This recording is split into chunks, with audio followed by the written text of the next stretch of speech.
ख़बर शामिल कंदासीं। बदीन मां नाले वारे शाइर अदीब डॉक्टर आकाश अंसारी जी जनाज़े नमाज़ अदा कई वई। आलिन अखियुनि सां तदफ़ीन कई वई। डॉक्टर अंसारी जो मढ़ बदीन पहुचायो वियो। गुलनि जी वर्खा करे खेसि भेटा बि पेश कई वई। डॉक्टर आकाश अंसारी जी जनाज़े नमाज़ मस्जिद क़तर में अदा कई वई।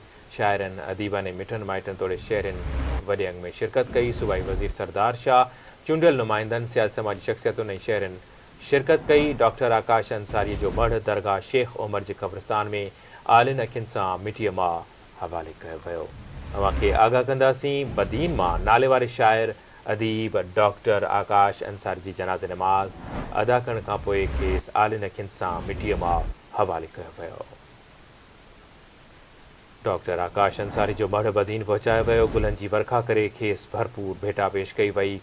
मरहूम जी जनाज़े नमाज़ मस्जिद क़तर में अदा कई वई। शाइरनि अदीबनि ऐं मिटनि माइटनि वॾे अंग में शिरकत कई।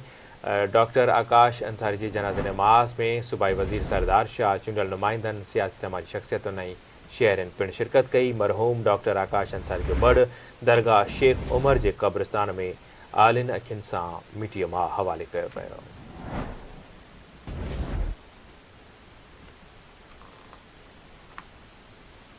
अव्हांखे आगाह कंदासीं। नामियारे शाइर अदीब डॉक्टर आकाश अंसारी जी जनाज़े नमाज़ अदा कई वई।